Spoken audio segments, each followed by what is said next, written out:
Well, good morning, and welcome to this special meeting of the Council on Foreign Relations. I'm Richard Haass, CFR's president, and want to make clear that my welcome includes not just the many of you in this room, but the even more of you who are watching this event on one device or another, including our national members who are wired into this, as well as many others through the virtues of live streaming. This meeting is special in two ways. It's relatively rare for us to hold meetings in midsummer. We try not to compete with vacations and swimming pools and golf courses. But as we all know, events intrude. And when they do, they're often violent, such was the case 25 years ago next week, when normal life was interrupted one day in early August by Saddam Hussein's invasion of Kuwait. In this case, though, the event is quite of a different nature. And I refer, of course, to the signing 10 days ago of the Joint Comprehensive Plan of Action by the 5 permanent members of the UN Security Council, by Germany, and by Iran. And the second way in which today's event is special is that we have with us one of the principal architects of the Accord, the 68th United States Secretary of State, John Kerry. Now, this is the 9th time that John has met with council members, though it's his first time he's been with us in his current capacity. I want to apologize for the crutches unfriendly environment. We will do something about that. The format for the morning is for the two of us to have a conversation and to discuss Iran for 20-25 minutes, after which we'll open it up to you, CFR members, to raise questions. And as you all can see from the cameras in the back of the room, this session is most definitely on the record in its entirety, and we aim to complete it by 9:30. Before I ask the first question of the Secretary, though, I want to say one other thing. The Iran Accord has generated enormous reaction, and as is to be expected, some of the reaction is positive and some is critical. And on occasion, I have been one of those critics. But regardless of where one comes out on this agreement, regardless of where you stand now, regardless of where you stand at the end of this hour, I want to say something about the gentleman sitting here. And I want to acknowledge and to thank him publicly. First as a soldier, then as an activist on behalf of veterans, as a prosecutor or lieutenant governor, a senator for nearly 3 decades, and now as Secretary of State. John Kerry has devoted literally his entire adult life, more than half a century now, to public service. And it's hard not to admire his commitment, his stamina, and his belief in the potential of diplomacy. So, Mr. Secretary, welcome to the Council on Foreign Relations.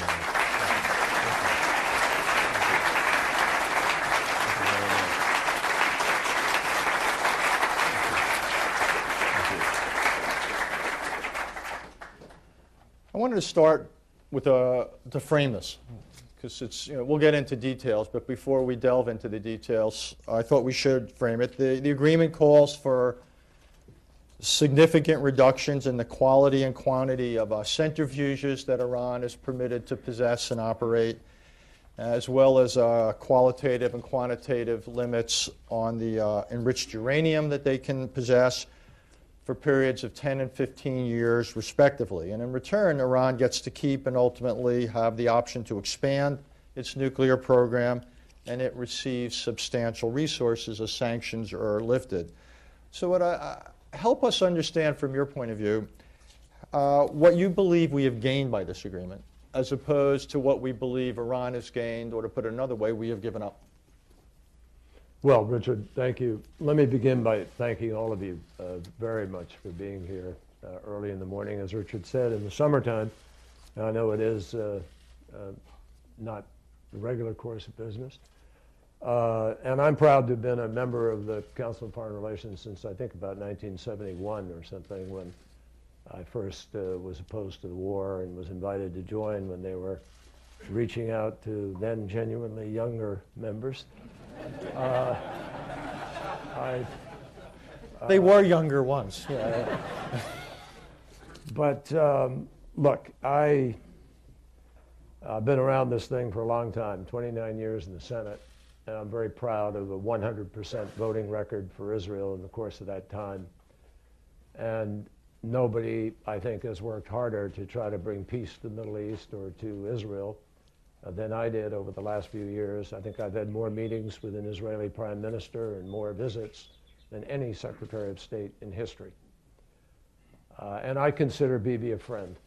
And we talk still, and we disagree on this, obviously, and I've told him my feelings. But I feel them very strongly. I really believe that what we are doing, Richard says, what are we gaining here?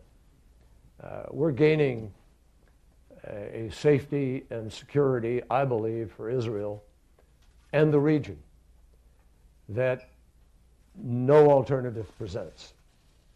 And I ask you to think about the alternatives. People ask me, well, what happens after year 15? What happens 20 years, 25 years from now, and so forth? The fact is that if we don't accept this agreement, if we don't keep with this agreement and put it to the test, year 15 or year 20 comes tomorrow. Literally. Because Iran already has enough nuclear material for 10 to 12 bombs. That's what I found as Secretary of State when I became Secretary. When President Obama became president, they had some 4,000 to 5,000 centrifuges. They'd already mastered the fuel cycle. They had enough fissile material to make bomb. They were on their way to produce a plutonium heavy water reactor that could produce enough weapons-grade material on an annual basis for 1 or 2 bombs. So, folks, everybody's missing this. This is not a question of what happens in 15 years or 20 years. This is a question of what happens now, tomorrow, if you don't accept this deal. Because Iran will go right back to its enriching. They've made that clear because they think they have a right. They are an NPT country. Unlike North Korea, they have not pulled out of the NPT. Unlike North Korea, they haven't exploded any nuclear device, and the supreme leader of Iran has said, we're not going to seek a nuclear weapon. Now, nothing in this agreement is based on trust. Nothing. We're not naive. We know the history. We know what Iran is doing in the region. Yemen, Iraq Shia militia, Hezbollah.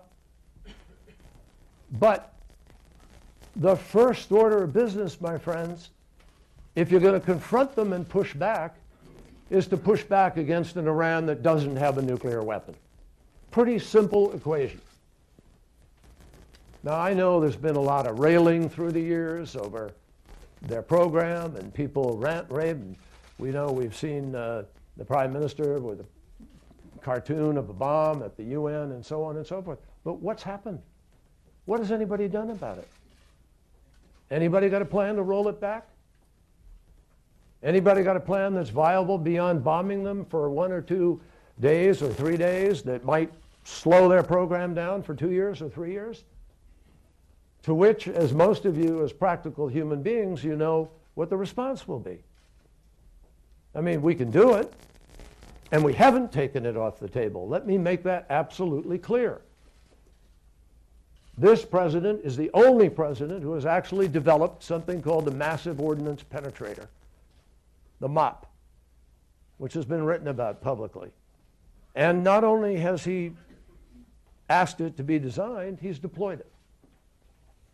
And when I became Secretary of State, when he called me into the Oval Office and I sat with him, I said, Mr. President, if I'm going to be your Secretary of State, I want to know that if I'm going around and talking to countries in the Middle East and I say you're prepared to use military action, I don't want to be a Secretary of State for whom you've pulled out the rug. I can remember Cyrus Vance and other moments of history. And he looked at me and he said, John, let me tell you something directly. Iran will not get a nuclear weapon, and I will do whatever is necessary. But I believe diplomacy has to be put to the test first. War should be the last resort, not the first. Now, we have an agreement that 6 other countries have joined into, 5 of whom are our friends and allies. all of whom, with the exception of one, are nuclear countries. China, Russia, Germany, France, and Britain. They have experts just like we do. They understand the threat just like we do. And they have joined in this effort with the belief that we can adequately, more than adequately, track Iran's program, know what they are doing, and hold them accountable. Let me just be very precise. When we began these negotiations, folks, Iran had 19,000 centrifuges, 9,000 of which were spinning and working. When we began the negotiations, Iran had 12,000 kilograms of highly enriched uranium at 20%, which is enough for 10 to 12 bombs. When we began the negotiation, they were rushing headlong to the finishing of a heavy water plutonium reactor called Arak, which would produce enough weapons-grade plutonium for 1 to 2 bombs a year. When we began this negotiation, we had no inspectors in there. The IAEA had been stiffed for years. We weren't getting answers. We knew through intelligence what they're doing, but not because we were seeing it. And when we began this negotiation, we had an underground facility at Qum called Fordow, which was enriching, and we weren't able to get into it. In the interim agreement that we negotiated in Geneva, their program was stopped cold.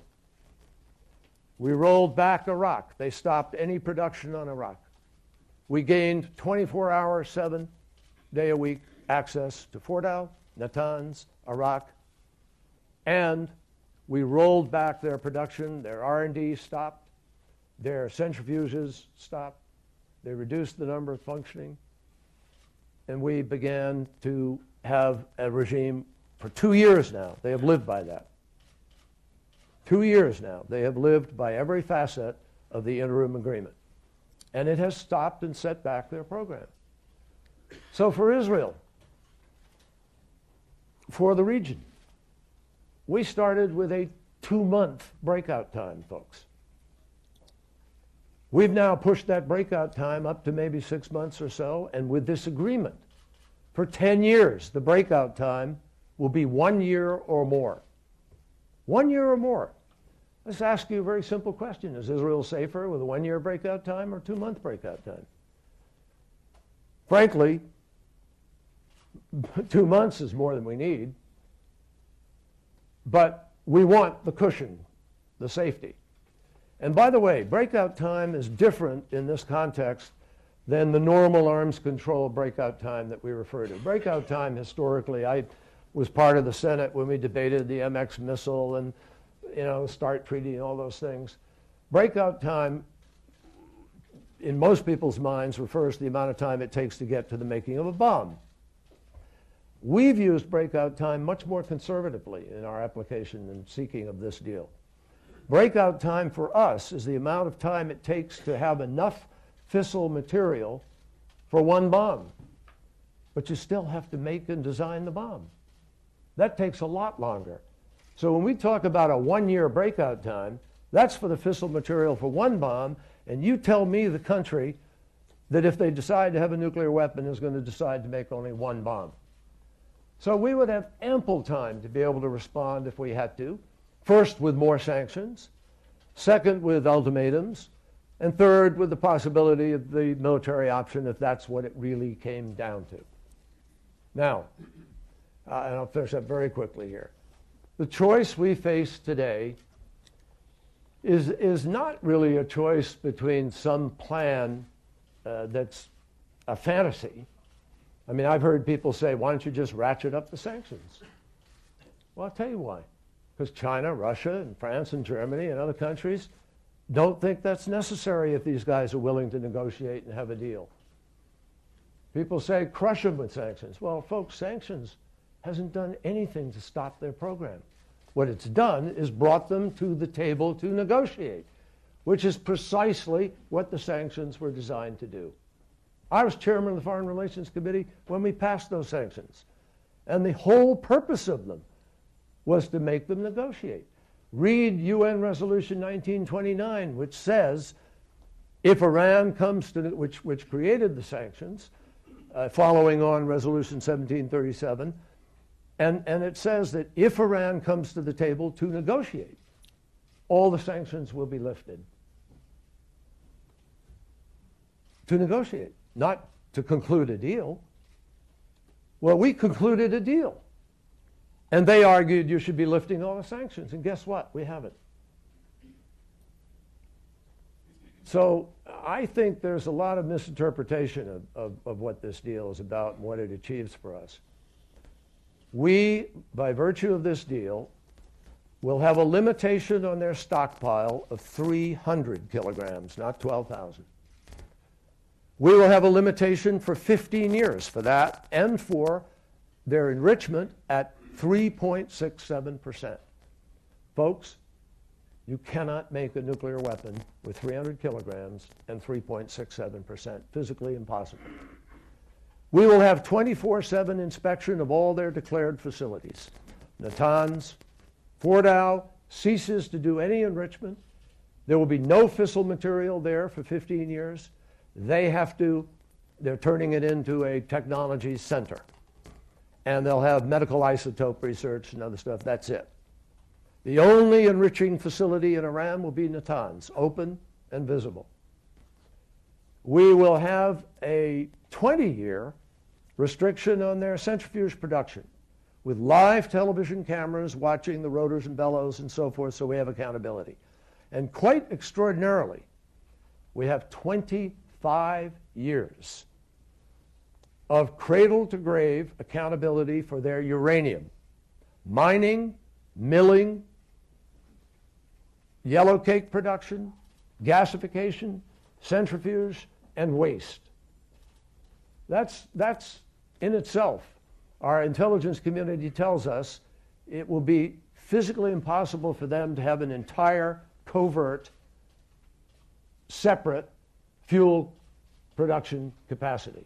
And without it, folks, you can't make a bomb. So you say, what do we gain? We gain extraordinary insight and accountability to Iran's program. We gain very specific access and ability to access. We gain restraints on their program for years, including R&D on advanced centrifuges, et cetera. Now, you're all going to say, okay, what happens after that when those 15 years are over and there's a transition? They become an NPT country. They earn their way back by providing this access and visibility. But we don't give that up at year 15 because they have to pass and adopt and ratify the additional protocol before the end of the sanctions. And if they don't, it's a material breach of this agreement. We have the ability to snap back all of the sanctions. And again, what we negotiated is a unique arrangement where one nation alone, say the United States, if we're not happy, we can go to the Security Council. And we alone can force a vote on the snapping back of those sanctions. And the vote is already structured in the UN resolution that was passed the other day as a reverse vote. The vote will be on whether or not to continue the lifting of the sanctions. So one country alone, the United States, could veto that vote, and we don't continue the lifting, and they all snap back. Unique. We also have a provision for unique access. The whole reason we are in this fight with Iran is we have never been able to close the process of the IAEA. And the IAEA questions have gone unanswered. So I sat there and I said, we're not going to negotiate our way into a continuation of this farce. We have to be able to close the IAEA process. So we have a unique process by which 5 of us out of 8 on the Joint Commission, and Joint Commission are all the negotiating parties, including Iran, we're the implementers, but 5 of us, which means France, Germany, Britain, and the EU High Representative can vote if they don't provide us access to demand the access. And if they don't provide it, they're in material breach. We have all our options. Go to the UN, re-sanction them, or military option if that's what people think we have to do. Now, I'm not here to tell you that we may not have a conflict someday with Iran. I don't know. I'm not naive. We know all the illicit activities they're engaged in. And part of the strategy that we have is to push back against those. And we've made it very clear to Iran. That's why we held the Camp David summit with all of the GCC countries. And I am going to Doha in 10 days to meet with the GCC and lay out the next progression of our plan that works on counterterrorism, counterinsurgency, training of their special forces, counterfinance, all the things that Iran's been doing in the region that we disagree with. We will now have the ability to be able to unify the Gulf world, and we hope Israel, push back against it in ways that it hasn't been, and hold them accountable. Now, Rouhani and Zarif have indicated that they want to have a different relationship in the region. You know where Zarif is this weekend? In the United Arab Emirates, meeting with the bin Zayeds. He has asked to meet with the Saudis. They want to try to negotiate a different relationship. I don't know if that'll work, folks, but I know it would be diplomatic malpractice not to try.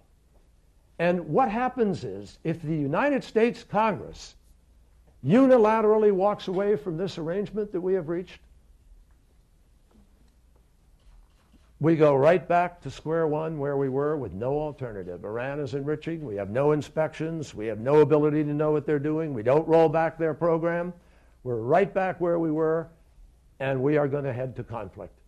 Because when they start to enrich, you can hear every presidential candidate in the country saying, "What are you going to do, Mr. President? They're enriching." And you know where that's going to go. So, folks, I got to tell you, if this continues, what I'm witnessing, where there's this fear that is governing and emotion that is governing people's thinking about this program, I fear that what could happen is, if Congress were to overturn it, our friends in Israel could actually wind up being more isolated and more blamed. And we would lose Europe and China and Russia with respect to whatever military action we might have to take, because we will have turned our backs on a very legitimate program that allows us to put their program to the test over these next years. Now, I'm not telling you they might not cheat. I'm not telling you they might not try to do something on the side. I don't know. I do know that Ernie Moniz, from MIT, who's our energy secretary and a nuclear physicist, tells me, and our intelligence community tells me, we have the ability to know what they are doing. Because under the additional protocol, which there is a lifetime under the IAEA, they will have to provide access. Under the additional protocol, there's all kinds of transparency. And if they become an NPT regular order country, there are 189 of them, they will still have to provide a declaration of all of their activities, which the IAEA checks. And guess what? Since they're an NPT country and they're allowed to have only a civil nuclear program, peaceful, every one of their facilities are declared, and we have access to them every single day. If they change their enrichment from 5% to 20 or 20 and above, every red light is going to go off. And we will know that the day it happens. And we will be able to take action to find out what they're doing, why, and prevent any further exploitation. So, folks, there's a lot of misunderstanding about this thing. I believe Israel is safer. I believe the region is safer. I think the world is safer. We have a country that is prepared to say they will not make a nuclear weapon. And I think we ought to put that to the test rather than take steps today that guarantee we give them a reason to go do that. It's a pretty simple equation. And I'm happy to answer any questions, obviously, on the 24 days, on all the things that people worry about here. But I have to tell you one other thing. I'll just leave one last thought and then I'll open up. I'm sorry to do this, but on June 12th of 2008, under a cover note that was signed by the P5+1 foreign ministers, including Condoleezza Rice, the Bush administration made a proposal that they suspend all their enrichment and reprocessing, and in exchange, here's what the Bush administration would do: recognize Iran's right to nuclear energy for peaceful purposes, treat Iran's nuclear program in the same manner as that of any non-nuclear weapons state party to the NPT once international confidence in the exclusively peaceful nature of Iran's program was restored. 3, provide technical and financial assistance for peaceful nuclear energy, including state-of-the-art power reactors, support for R&D, and legally binding fuel supply guarantees. Improve relations with Iran and support Iran in playing an important and constructive role in international affairs. Work with Iran and others in the region on confidence-building measures in regional security. Reaffirmation of the obligation to refrain from the threat or use of force. Steps towards normalization of trade and economic relations, energy partnerships, support for agricultural development, civilian projects, civil aviation cooperation, assistance in Iran's economic and social development. All of that was offered in exchange for the suspension and stopping of the reprocessing, and then a negotiation. Well, guess what happened? Iran said, no, we're not going to stop suspension. We're not going to stop our program. And the administration, that was the end of the dialogue, and Iran went from 123 centrifuges in 2003, from about 300 at this particular moment, to 19,000.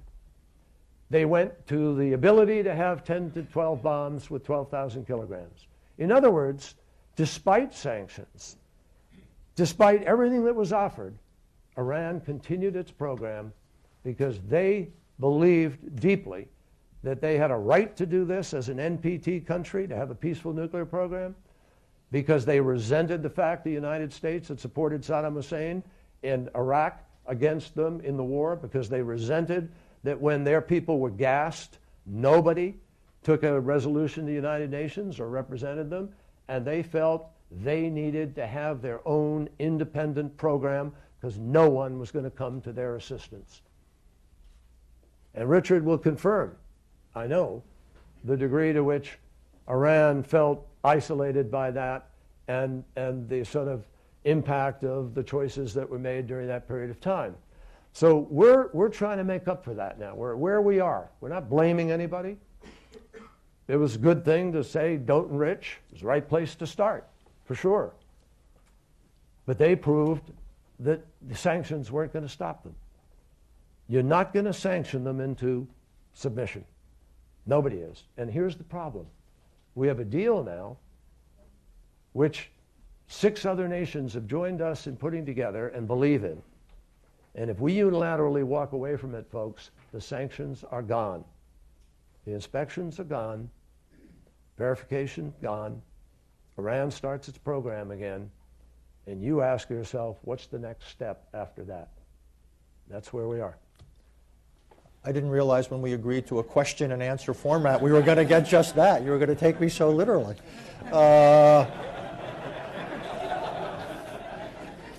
So let's you've put a tremendous amount on the table. Thank you. And so let's drill down a little bit. You're right in talking about how the program, the capacity has built up. But in one bone of your body, do you seriously believe that Iran is doing all this because it's interested in peaceful uses of nuclear energy, that they want to generate electricity? Isn't all of this about putting into place the prerequisites of a military program to produce nuclear weapons? Well, if they already have that. That's what I just described to you. They already have that.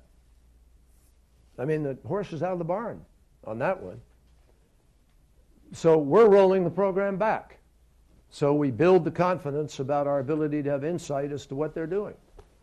So the choice is whether or not you are going to build up a system that gives you access and insight, or whether you decide that's not worth it, let's just go to war now.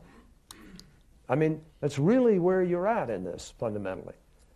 Because, do you think the Ayatollah is going to come back to the table if Congress refuses this and negotiate again? Do you think that they're going to sit there and other people in the world are going to say, hey, let's go negotiate with the United States? They have 535 secretaries of state. I mean, please. I would be embarrassed to try to go out. I mean, what am I going to say to people after this as Secretary of State? Come negotiate with us. Oh, can you deliver? Please. So the choice, Richard, is not, it's not sort of, we have an ability here to put in place what 189 nations live by, and for 15 years, let me tell you what these guys are willing to do. They're going to roll back their centrifuges that are currently deployed from 19,000 to 6,000 for 10 years, excuse me. They will restrict any research on advanced centrifuges for those 10 years. There's a very limited amount, but it's so limited it doesn't take you to any practical deployment. They will reduce their stockpile of enriched uranium down to 300 kilograms for 15 years. They'll limit their enrichment to the 3.67% for 15 years. So you know you can get no bomb possible for at least that period of time, and we respectfully submit to people that it is forever. And the reason is we will have 24/7 visibility on their civil nuclear program, and you can't break out and start enriching without our knowing it. But that's the simple reality. But as the President himself acknowledged, after 10 or 15 years, they are no longer under size constraints on their centrifuge or enrichment programs. That's correct. They'll be monitoring. So, and that is, he said, breakout time, which, as you said, grows in the initial years of the agreement, then begins to shrink. To build confidence, but then it does shrink. Correct. So is it not But quite... it never shrinks. There's no such thing as zero. The breakout time goes down to always somewhere in the vicinity of a month or two, because it just takes that long to enrich. And remember what I said, breakout time is enrichment to enough fissile material for one bomb. We will see them doing that. And it's still a year or 2 years before they could, quote, get a bomb. So you have a choice here between them starting to go do that immediately right now, or you go for the 15 years and whatever transformation and changes come within Iran at the moment. Now, take a look at this. I ask you, I mean, if you talk to our intelligence community, and a lot of your people are having conversations, and we're having people briefed, all the former secretaries and others being fully briefed by the intel community. But the intel community will share with you, and I will today, the IRGC is wholly against this. IRGC doesn't like this deal. And the reason the IRGC doesn't like this deal and has been fighting it every step of the way is because it takes away the umbrella they had hoped to have for their nefarious activities in the region. That is why we have said strategic operative principle number one here ought to be, don't let them get a nuclear weapon. And we believe that the regimen being put in place, in fact, prevents them from being able to do that for the lifetime of their participation in this agreement. Are you betting that over the course of this agreement that Iran does in fact change significantly, use the word transform, and if it doesn't, do you still believe this agreement is warranted? No, I am not betting it. I'm suggesting that over 15 years things happen in countries. And if you look at Iran today, very educated, used to be very friendly with a lot of nations in the region, including Israel. You know, there's a long history with Persia. And the reality is that those young people who are 20% unemployed want a future. I mean, you go to Tehran today. I haven't been, but I have friends who've been and people who tell me it's teeming with energy and young people who want to, you know, they all have smartphones and they're buying cars and they want to be part of the world. I don't know what happens in 15 years, except that I know a lot of things change in countries. And nobody could imagine what would happen with China when Nixon went. Nobody could happen, you know, people objected to Reagan negotiating with the evil empire. I mean, if you don't do these things, folks, you can't create change. You don't test possibilities. What I do know is this. If we turn our backs on this deal, folks, we're sending one hell of a message to the hardliners in Iran, and they'll feel good, and we will see them. And Rouhani who knows what happens in an election. But Rouhani and Zarif, who have staked themselves on the potential of being able to negotiate with the West and being able to arrive at a conclusion, will be in serious trouble, in my judgment. I'm not going to get to most of my questions because I want to open things up, but let me ask one or two more. We talked about the long term. Are you prepared to work with Congress to potentially produce some language about what would be tolerable and, by definition, intolerable or unacceptable in terms of Iran's long-term capabilities once the durations of this agreement expire? So in addition to a vote on the legislation, could you imagine some associated legislation, resolution, statements that the administration would work with Congress to basically put down some limits about the future? Well, look, we'll work with Congress in every way, in any way possible. But I think the president has made it pretty clear that Iran will not get a nuclear weapon. He's prepared to use military force if necessary in order to prevent that. And I will tell you, in my conversations with the Iranians, we talked about it pretty directly, and they resent enormously any kind of threat. But I made it crystal clear that we had the capacity and the president was prepared to use it. It's not our first choice, which is why we're there negotiating. So I think, Richard, we're prepared to work with Congress in ways that would send the right kind of message. We would not want to send a message that obviously is counterproductive to the full implementation of the agreement and to the effective transparency and accountability with respect to it. Can I just leave everybody with a couple other thoughts quickly here? You need to also think about what the real prospect is in the long term for Shia Persia to have fertile ground in Sunni Arab countries. That's not an easy mix. The Gulf states currently spend about $130 billion a year on their military. Saudi Arabia spends $80 billion. Iran spends $15 billion. So you got to think about, so what's going on out there? What's going on is that a lot of these countries have fancy toys, F-16s and missiles and different, missile defense, but they don't have enough people on the ground who are prepared to fight, prepared to stand up and take the fight to bad guys. And that's why we're engaged in this training concept and in this capacity building concept, because if that gets built up, you have a very different equation in the region. So I think that we have a lot of possibilities here if we pursue them intelligently and don't just react out of a kind of gut fear about Iran, because I think the steps we have put in place respond to that fear. One other thing I want to say. I walked away from this deal 3 times. There's a perception, people said, oh, you guys, you wanted the deal, and they knew that, et cetera. I got news for you. No way.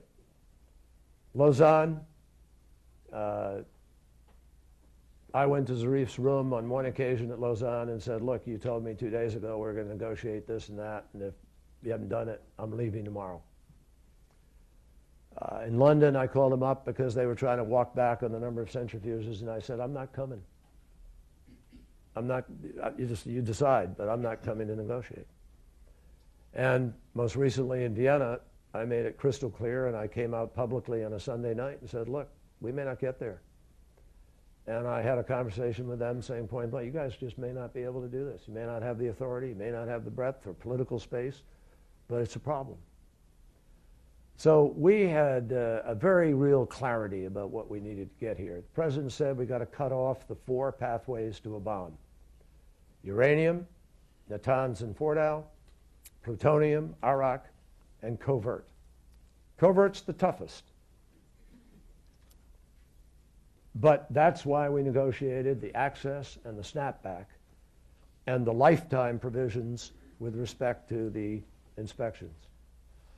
Why were the limits or the bans on conventional arms sales and ballistic missile sales lifted over 5 and 8 years at the same time that other issues that were not nuclear specific, including American prisoners and hostages, Iranian terrorism, human rights abuses, why in a sense did we allow the agreement to be expanded in ways that looked to be helpful to Iran's agenda but not to ours? Well, I'm happy to answer that. If you read Resolution 1929, it is a nuclear resolution. It's about the nuclear program. Susan Rice slipped the arms embargo thing in at the very last minute to the great consternation of Iran, who felt that it had nothing to do with the nuclear program and didn't belong in the resolution.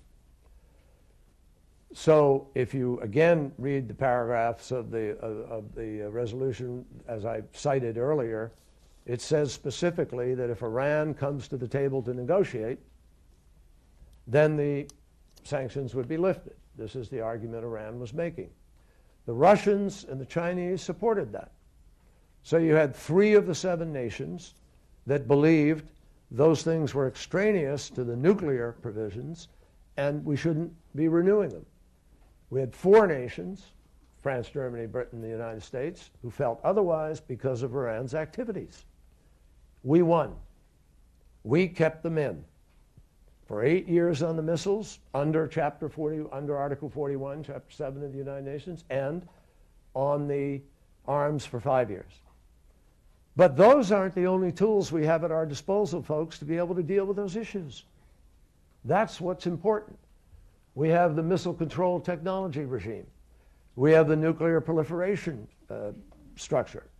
We have multiple UN resolutions that prohibit Iran from transferring weapons to Hezbollah, to the Shia militia in Iraq, to the Houthi, to Libya, to North Korea, all of which we can enforce. Now let me underscore to everybody here. There are probably 70 to 80,000 missiles of one kind or another, rockets, in Lebanon, pointing at Israel, Tel Aviv. Those were put there before we began negotiating. For years, nobody has pressed this issue of the transfer of these weapons sufficiently. Well, we've begun to do that. A couple of months ago, I guess it was, when you saw a convoy coming down out of Iran heading towards Yemen. I was on the phone in an instant to my counterpart and made it very, very clear that this could be a major confrontation. We were not going to tolerate it. And he called me back, indeed, within a short span of time and said they will not land, they're not going to unload anything, they're not going to go out of international waters, and then they went home. We sent the Roosevelt in, USS Roosevelt, to interdict. We have interdicted. We interdicted weapons going from Iran through Sudan that was supposed to go to Hamas. So we are engaged now in a very active effort, and we will step that up even more significantly in order to prevent these kinds of activities. But we have the authority, folks. Losing the missile thing in 8 years, or losing it, which has nothing to do with the nuclear program, does not stop us from enforcing both tracks, and we will do so. Do you think Iran ought to be now included in all sorts of regional diplomacy, say about Syria, Iraq? And if so, do you come away, you've spent more time with the foreign minister than anyone has spent with any senior Iranian for decades. Do you see any reason to believe that we can expect any more flexible or restrained Iranian behavior in places like Syria? I have no way to predict, Richard. Zarif did say to me, first of all, he did not have a portfolio to negotiate those issues, and I tried very hard to raise them on many occasions. But he did not have that portfolio. But both President Rouhani and Foreign Minister Zarif have made it clear that with the agreement, they are prepared to discuss the regional issues. And I welcome the fact that the Foreign Minister Zarif is going to the Emirates, and I welcome the fact he is prepared to talk with the Saudis. I will be meeting with Foreign Minister Lavrov in Doha, and we hope to be following up on thoughts we have shared and are working on about Syria. And we want to bring the Saudis in, we want to bring the Turks in, and ultimately probably we have to see what the Iranians are prepared to do. But that is to deal with Daesh, to kill off Daesh, ISIL, which we intend to do, we have to change the dynamic of Syria. And that's part of why we have been negotiating with Turkey in these last weeks and now have some shift in what the Turks are prepared to do. There is also a shift in some of the things that we're engaged in. So my judgment is that there are possibilities there, but I'm not going to promise them. I can't tell you where they'll go, and I'm not betting on them. I'm hopeful. Okay, let's open it up. My hunch is there'll be more than a few questions. I see Ken Juster over here. Good microphone right there. Just wait for the microphone. Let us know who you are and where you work. I'm Ken Juster with Warburg Pincus. Thank you very much, Mr. Secretary, for being here this morning, for presenting your position on the agreement. In fairness to some of your critics, we too prefer a diplomatic solution to a military one. But one area where some of us may disagree is believing that the United States and its negotiating partners should have had sufficient leverage to get more favorable terms in some key areas. While Iran's stated alternative to its demands may have been to continue its march toward nuclear weapons, under the UN Security Council resolutions, that would have increased its status as a pariah state. And you've got to come to a question. Yeah. So my question is, if you could go through your reasoning on a few key provisions. For example, if you want Iran to comply with 10 to 15 years of obligations in terms of its nuclear program, why did we front-load the sanctions relief? And I understand you have the snapback sanctions provision there, but doesn't that provision have some flaws in the sense that Iran already would have a huge injection of capital, and the snapback provision would enable it to terminate the entire agreement, so it's only going to be used in limited circumstances for a monumental breach? And then finally, because we're integrating Iran back into the international community, did you ever ask them to no longer call for the destruction of Israel? Yes, to the last. And I also told them that their chance of death to America and so forth are neither helpful and they're pretty stupid. And so we absolutely discussed those things. And by the way, we constantly talked about the American citizens, and we are continuing, even now, very directly engaged with respect to that. But with respect to the front load, as you call it, we have the dynamic of this negotiation was always going to be restraints on Iran's program, access and accountability and transparency, verification, profoundly important verification going forward. And what brought them to the table was the sanctions. For them, it was always going to be relief from the sanctions. Now, Rouhani came to office principally on his promises to help deal with the economy. And he is somebody who believes in, looking outwards and presenting a different Iran. So does Foreign Minister Zarif, who lived here in New York and was very involved at the United Nations for years. Many of you probably have met him and know him. So they want to see Iran reemerge economically. And the trade was always our getting what we wanted with respect to nuclear satisfaction and them getting what they wanted with respect to economic possibilities. Now, we even then were very restrained in what we did.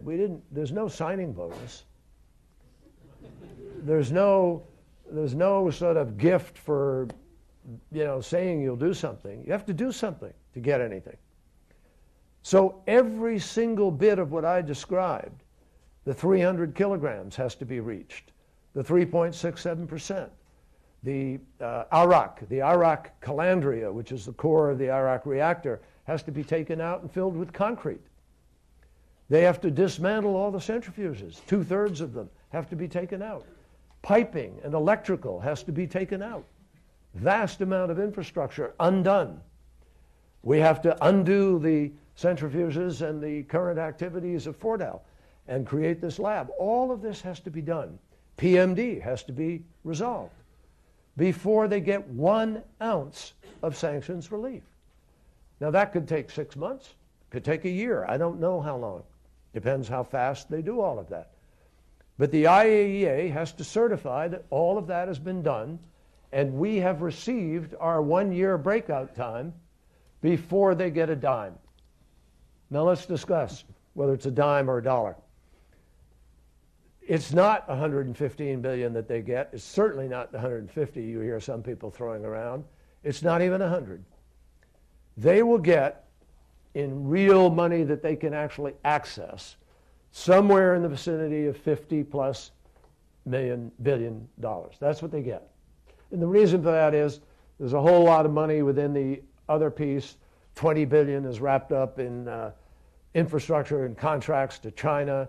There are massive tens of billions of dollars wrapped up in non-performing loans.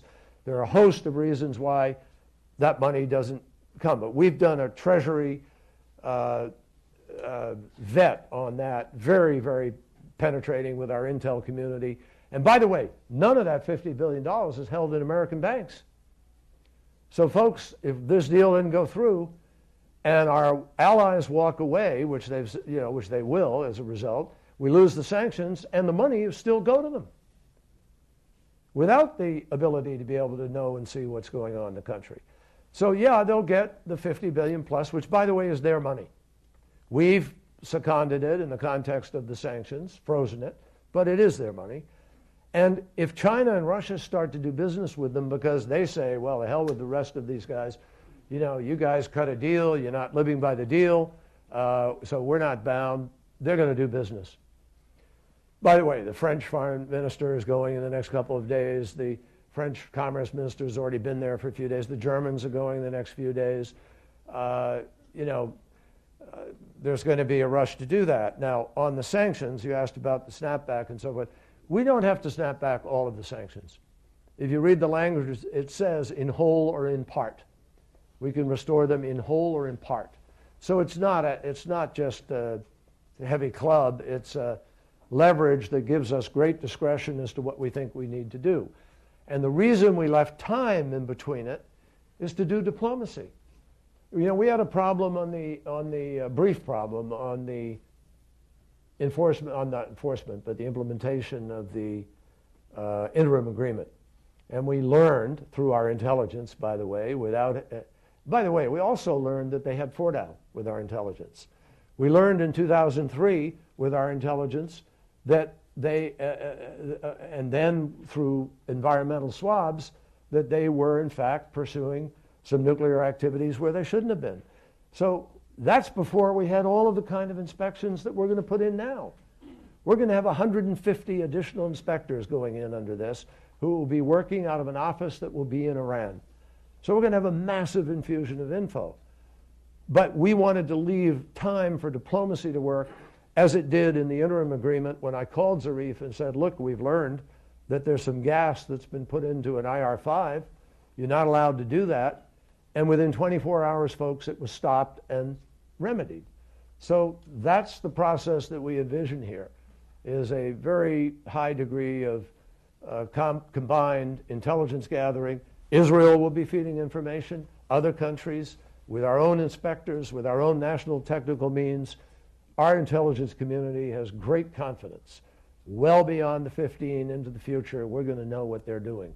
And we will know, by the way, by 15 years, folks, whether they're serious, whether they're playing games, what kind of hiccups there were in between, where's the IRGC there, where's Hezbollah in 15 years, where are we in the whole Middle East.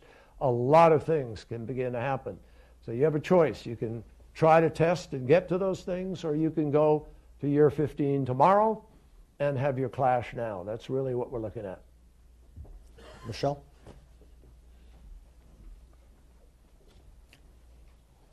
Michelle Caruso Cabrera. I'm the chief international correspondent for CNBC. And apologies, Richard. This is a question about Cuba, not Iran. After this, after the Middle East, you head to Havana to raise the flag at the embassy. For the embargo to be lifted against Cuba, the law requires that U.S. claims against Cuba be settled. What's your position? Should the law be changed or should the claims be settled? No, we're already talking about claims, and claims are going to be part of the ongoing diplomatic discussion, and it's very much on the table in the context of the normalization process. So we will discuss claims, we'll discuss a whole bunch of other things. That's why it will be hard. Nobody's promising that that's going to be quick and easy. But I do look forward to getting down there on the 14th to raise the flag. We're going to have a couple of Marines with us who actually lowered the flag. We're going to help raise it. Jay Gold. Thank you very much, Mr. Secretary. How do you assess the likelihood of other states in the region now proceeding to buy a nuclear weapon? Well, first of all, you can't just go out and buy a nuclear weapon. You don't ship them FedEx. That's not. It's just not how it works. I believe. What about broaden it, to develop it, basically to I'll start going I'm down going to the give you a path? serious answer to that. I am absolutely convinced, totally, that the threat of other countries going for a weapon in the Middle East is greatest if you don't have the deal than if you do. And the reason for that is very simple.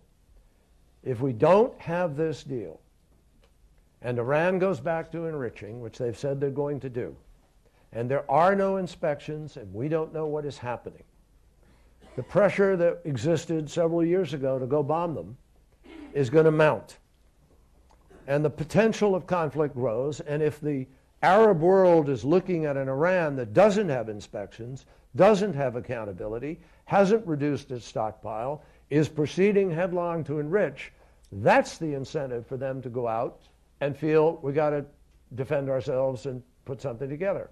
So I would say Egypt and Saudi Arabia and maybe Kuwait and others will quickly follow suit. But with this deal, they've told us, if this deal does the things that we have laid out, and they're inspecting it and looking at it, Saudi Arabia just the other day with Ash Carter's visit came out and said they believe it does, that it accomplishes the goal. The Emirates have told me they think it accomplishes the goal. But as long as they believe it does, and we're serious, number one, about implementing it fully, and number two, about pushing back against the other activities by working with them, they will not go after a weapon. Okay, we've got, yes, ma'am, in the back. Is that, what? I see a hand back there. I'm sorry. Oh, the gentleman next to you. I apologize. Yes. I can't see that far. Oh, Ian Bremer. I'm sorry. Ian. Hey, Ian Bremer. Question for you, kind of grand strategy question, which is we're close. We're on track for two big breakthroughs, this Iran deal and also the Trans-Pacific Partnership. And I'm just kind of wondering, in terms of the impact it has on the international system, the transformational impact, which would you say is more important and why? Well, they're two very different. They're two very, very different things. They're both very, very important to the administration. We're working extremely hard on TPP. TPP is critical to the rebalance to Asia, which we're very focused on. I've made X number of trips to the region, and Tony Blinken now is following up, and we're really flooding the zone, so to speak. I'm going to Asia next week, actually, for the ASEAN meetings and so forth. So we're deeply engaged in leveraging that because it represents 40% of global GDP. And if the rules are accepted by the standards that we're putting into the TPP, we are raising the standards of international business, not racing to the bottom, which is what we fear would happen if others were writing those rules.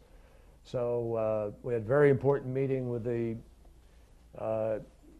party leader of Vietnam recently, who came to Washington, where Mike Froman and Ambassador Froman's over there, and we're negotiating out with the last countries, and we're very hopeful. July is a big month for that negotiation.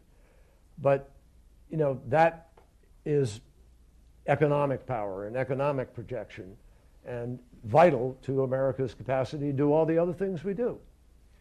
But the nuclear deal with Iran is straight security, literally day-to-day security, and the structure of the potential of future relationships within the Middle East, which everybody knows has been on fire. Many of us believe that and I'm not betting on it. I want to make that clear. I'm not saying this will be a consequence. But I know that a Middle East that is on fire is going to be more manageable with this deal and opens more potential for us to be able to try to deal with those fires, whether it's Houthi in Yemen or ISIL in Syria and Iraq, than no deal and the potential of another confrontation with Iran at the same time. And the possibilities of Sunni-Shia explosion that were to come out of that other confrontation, nobody should underestimate. So that's again why the potential of this agreement is so important in geostrategic terms. If you don't get the congressional vote, does it have an effect on your ability to act outside the Middle East? Oh, absolutely. Of course it does. I mean, it's a repudiation of President Obama's initiative and a statement that when the executive department negotiates, doesn't mean anything anymore because we have 535 secretaries of state. That's why. I apologize. I know the Secretary's got a busy day of meetings. We got to a lot of it, but not to all of it. The debate will continue over the next several months, but thank you, sir, for coming here. Thank you.